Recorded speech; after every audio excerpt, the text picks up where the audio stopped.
The polished mahogany table in Paramount's executive boardroom gleamed under the recessed lighting, reflecting the tense expressions of the 7 executives gathered around it. The air carried the faint scent of expensive cologne mixed with the aromatic coffee being served in delicate china cups.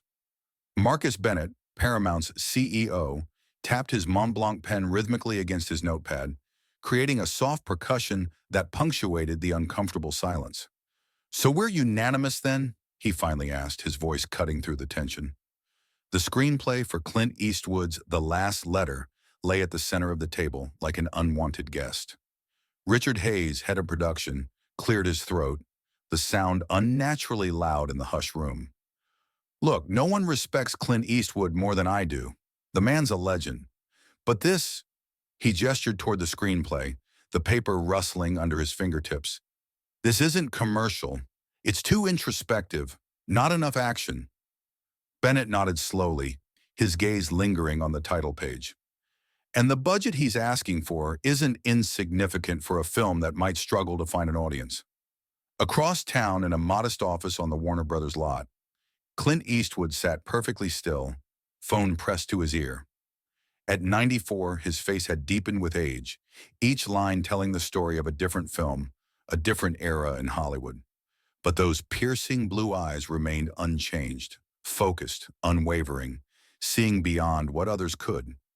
Before we continue this powerful story about Hollywood's greatest legend and his final battle against the studio system, make sure you're subscribed to our channel. Just hit that subscribe button. You won't want to miss the shocking revelation coming up in Eastwood's story and our future videos uncovering Hollywood's hidden truths. Now let's get back to what happened when studios rejected Clint Eastwood's final masterpiece. "They're passing, Clint," his agent, Michael Green, said through the phone, his voice heavy with disappointment. "Paramount says it's not commercially viable. The usual excuses." Eastwood's weathered hand reached for a glass of water, the ice cubes clinking softly as he took a deliberate sip before speaking. The cool liquid contrasted with the warmth of frustration building in his chest. "And the others?" he asked, his voice carrying that familiar gravelly timbre that had become his trademark. "Universal passed yesterday, Sony the day before. That's all the major studios now." Eastwood set the glass down with deliberate care, a small puddle of condensation forming beneath it on the wooden desk. "That's that then." "Clint, look!" Green's voice took on an urgent tone. "We can scale it back, rewrite some scenes, cut the budget." "No." Eastwood's response was quiet but firm, final as a gunshot. "It's this script or nothing. This story matters." What the studios didn't know, what no one knew except Eastwood himself, was why this particular story held such personal significance. There was something buried within the narrative, a message he was determined to share with the world, regardless of how many doors closed in his face. Emma, his assistant of 15 years, knocked softly before entering. She had worked with him long enough to read his moods like a familiar book. "Bad news?" she asked, though the answer was written in the tension around his eyes. Eastwood turned from the window where he'd been watching clouds gather over the studio lot. "Looks like we're out of studios," he said simply. "All of them? Even after everything you've done for them?" Emma's voice carried a note of indignation that Eastwood himself would never allow himself to express. "Especially after everything I've done for them," Eastwood replied with a hint of irony. "Apparently, I've become a financial risk." Emma glanced at the screenplay, The Last Letter, sitting on his desk. The pages were well-worn, evidence of countless readings and revisions. "So what now?" Eastwood was silent for a moment, his gaze drifting back to the window. Rain had begun to fall, gentle drops creating dark spots on the pavement below. Then with a resolute nod, he turned back to her. "Now we make some calls of our own." In the Paramount boardroom, the meeting was breaking up. Executives gathered their materials, some avoiding eye contact, a few whispering in small groups. CEO Marcus Bennett remained seated, still staring at the screenplay, an inexplicable unease settling over him. Richard Hayes lingered behind. "We made the right call, Marcus. The numbers don't lie." Bennett looked up, his expression troubled. "Maybe, but I can't shake the feeling we're missing something." Hayes shrugged, adjusting his designer tie. It's Eastwood's most abstract work yet. No clear antagonist, minimal action, and that ending, it's just not what audiences want. And Variety will run the headline, Paramount rejects Eastwood's final film by tomorrow morning. Bennett sighed, already imagining the PR headache. Better that than Paramount loses millions on Eastwood's swan song, Hayes countered. We're running a business, not a charity. As Hayes left the room, Bennett picked up the screenplay one last time, his fingers tracing the title. Something about it had gotten under his skin, something he couldn't quite articulate. But business was business, and the decision had been made. 3 weeks later, the article that ran in Variety wasn't what anyone had expected. The headline read, Eastwood finances last letter, himself production begins next week. The piece detailed how Eastwood had put up his own money, drastically cutting the budget while refusing to alter the script. In the Paramount executive dining room, Marcus Bennett choked on his coffee when his assistant handed him the magazine. What the hell? He muttered, quickly scanning the article, the bitter taste of the coffee lingering on his tongue. Bennett's phone rang. It was Richard Hayes. You've seen it? Hayes asked without preamble. Just now. This is going to make us look bad, Marcus. Bennett rubbed his temple, feeling the beginning of a headache. Only if the film succeeds. And if it does? If that old man pulls off some kind of miracle after we turned him down. The question hung in the air, unanswered but haunting, creating the first tremors of doubt in Bennett's carefully constructed certainty.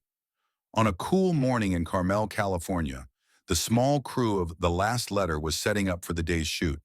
The air carried the tang of salt from the nearby ocean, and seagulls called overhead. The operation was lean, nothing like the massive productions Eastwood had commanded in his heyday. Eastwood sat in his director's chair, reviewing the day's scenes with his cinematographer, Tom Stern. Despite the early hour, his focus was razor sharp, his directions clear and concise. We'll shoot the beach sequence first, while the morning light is right, Eastwood said, pointing to a page in the script. I want it simple. Let the emotions play out. Nearby, lead actor Robert Taylor was running lines with Charlotte Hayes. They played a father and daughter reuniting after decades of estrangement, the heart of Eastwood's story. Emma approached with a phone. Clint, it's Michael. Says it's important. Eastwood took the phone, the plastic warm against his ear. Green, I'm about to shoot. This'll just take a second, his agent replied, voice tense with excitement. I just got off the phone with Marcus Bennett at Paramount. They're suddenly interested again. Eastwood's expression didn't change, but something flickered in his eyes. Are they now? They've heard about what you're doing. They're offering to take over financing, distribution, the whole package. Same deal they'd originally offered, except now they'll take the script as is. Eastwood was silent for a moment, the only sound the distant crash of waves and the bustling of his dedicated crew around him. Professionals who had signed on not for the money, but because they believed in the project, because they believed in him. Tell Bennett thanks, but no thanks, he said finally. We're doing just fine without them. Clint, be reasonable, Green urged. Their resources would make things a lot easier. Easy isn't always better, Eastwood replied. And I want this one done my way, every frame of it. As he handed the phone back to Emma, she studied his face, seeing something there that others missed. They tried to buy back in, Eastwood nodded. Why now? Fear, he said simply. They're afraid they made a mistake. What no one knew, what Eastwood kept close to his chest, was that The Last Letter contained elements drawn from his own life, truths he had never publicly acknowledged. The story of a man making amends before it was too late carried echoes of regrets Eastwood himself harbored. The script had been rejected because executives saw only the surface. An old man, a letter, a reconciliation. They couldn't see the deeper message hidden within its pages. In the Paramount executive boardroom, Marcus Bennett was not having a good day. What do you mean he turned us down? He demanded, staring at Green's name on the speakerphone, his voice bouncing off the walls of the now empty room. Exactly what I said, the agent replied. He's not interested. Bennett exchanged glances with Richard Hayes, who sat across from him, looking equally disturbed. Did you explain that we're willing to take the script as is? Full creative control? I did, His exact words were, "Thanks, but no thanks." After the call ended, Hayes shook his head. "Stubborn old man." "He's calling our bluff," Bennett muttered, "making us sweat." "So what now?" Bennett tapped his fingers on the table. The same rhythmic pattern from weeks before, but now carrying a note of anxiety. "Now we wait and watch very carefully." 6 weeks into production, the first photos from Eastwood's set appeared online.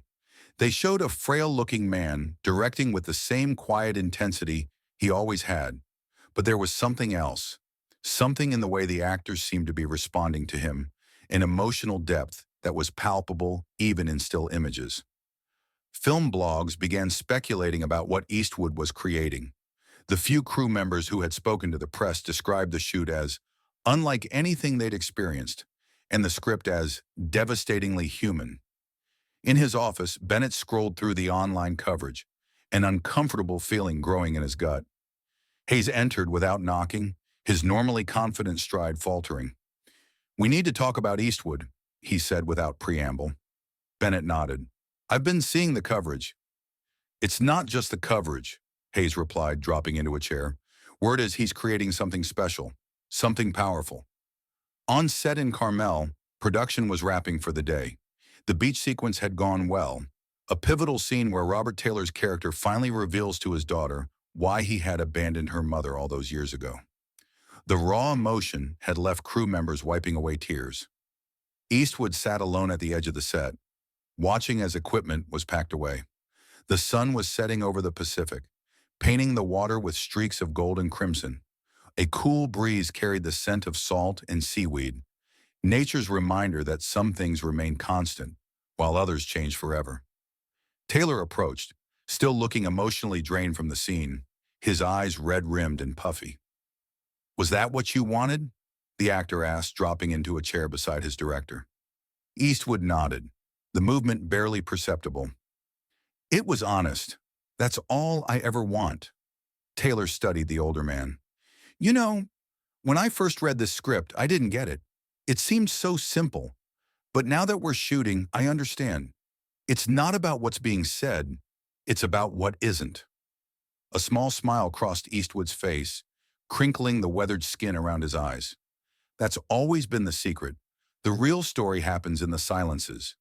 Taylor hesitated, then asked the question that had been on everyone's mind. "Why didn't the studios want this? I mean, it's you. Your final film." Eastwood's gaze drifted to the ocean, the last light of day turning the water to molten metal. "Because they don't see what you just saw," he said finally. "They read a script about an old man making amends before he dies, and they see a downer with no audience. They don't see the message beneath." "Which is," Eastwood turned to him, those piercing eyes as intense as ever, "that it's never too late to tell the truth. That's what scares them. The truth always does." What Taylor didn't ask, what no one dared ask, was what truth Eastwood himself was finally ready to tell. The parallels between the fictional father's journey and rumors about Eastwood's own past were too striking to be coincidental. Was this film actually a confession disguised as fiction? As production continued, something unexpected began happening. Despite the closed set and minimal publicity, crowds started gathering near the shooting locations. Not just curious onlookers, but fans, some traveling significant distances, hoping to catch a glimpse of Eastwood at work one last time. Local businesses put up signs, "Thank you, Clint," and Carmel supports The Last Letter. Social media buzzed with speculation about the film. Without a single frame being officially released, The Last Letter was becoming an event. In Los Angeles, other studios were starting to take notice. At Warner Brothers, executives were meeting to discuss what they were hearing about the production. "We should have fought harder to keep him here for his final film," said studio head Jennifer Morris, addressing her team. "Now he's out there making something that's generating more buzz than half our current slate combined." At Paramount, Marcus Bennett was coming to a similar conclusion. After another meeting with Hayes, a decision was made to send a high-level production executive to Carmel under the guise of a personal visit to the set. "Don't make it obvious we're sniffing around," Bennett instructed. "Just see if there might be an opening for us to step in." The executive, Anna Chen, nodded. "And if he asks why we're suddenly interested after rejecting the script?" Tell him we made a mistake, Bennett said simply, because it's looking more and more like we did. On set, Eastwood was preparing to direct one of the final scenes when Emma approached. There's someone here to see you, she said quietly. Anna Chen from Paramount. Eastwood's expression didn't change. Is she now? Chen approached with professional confidence, though her designer heels sank slightly into the sand, throwing off her carefully practiced stride. Mr. Eastwood, it's an honor. I hope I'm not interrupting. We're about to shoot, he replied, shaking her hand briefly. But we have a few minutes. Chen glanced around the set, taking in the minimal crew, the modest equipment. What you're doing here is impressive. Working at this level with these constraints? The constraints are the point, Eastwood said. They focus you on what matters. Paramount would still be very interested in discussing distribution options for the film, Chen continued. We believe this project deserves the widest possible audience. Eastwood studied her for a moment, seeing through the corporate speak to the panic beneath. You mean now that others are interested, you're interested too? Before Chen could respond, a crew member approached to let Eastwood know they were ready to shoot. The director nodded, then turned back to Chen. Thank your boss for his interest, he said, but we already have distribution plans in place. It wasn't true. They didn't have any distribution lined up yet. But Eastwood had learned long ago that sometimes you had to bluff to be taken seriously in Hollywood. As he walked away, Chen called after him. Mr. Eastwood, whatever offer you have, Paramount can beat it. Eastwood turned back, a hint of a smile on his weathered face. It's not about the money, Ms. Chen. It never was. That evening, in his temporary apartment near the set, Eastwood sat reviewing the day's footage on a laptop. The blue light illuminated his face in the darkened room, highlighting every line, every shadow. Emma entered with a cup of tea, the herbal aroma filling the small space. Paramount wasn't the only one sniffing around today, Emma said, sitting across from him. I got calls from Warner Brothers and Netflix, too. Let them sweat a little longer, Eastwood replied, closing the laptop. This isn't about being vindictive. It's about making sure they understand what they're buying. The next morning brought news that changed everything. Variety, The Hollywood Reporter, and Deadline all ran variations of the same story. Cannes Film Festival had announced a special out-of-competition screening for The Last Letter, with a tribute to Eastwood's career to follow. In executive offices across Hollywood, panic buttons were being pushed. At Paramount, Marcus Bennett called an emergency meeting. How the hell did we miss this? He demanded, slapping the Variety article down on the conference table. Who at Cannes saw this film? No one, Hayes replied. That's the point. They're honoring Eastwood himself. Sight unseen. In Carmel, the final day of shooting had arrived. Despite the early hour, a sizable crowd had gathered near the set, held back by security. Some held signs expressing support.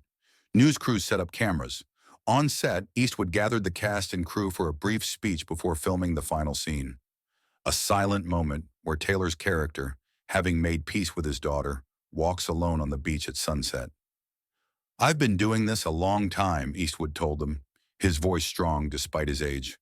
Made a lot of films, some better than others. But I've never worked with a more dedicated group than this one. Emotion rippled through the group. Many had taken pay cuts to be part of this project, all because it was Eastwood's final film, and because something about the script had touched them deeply.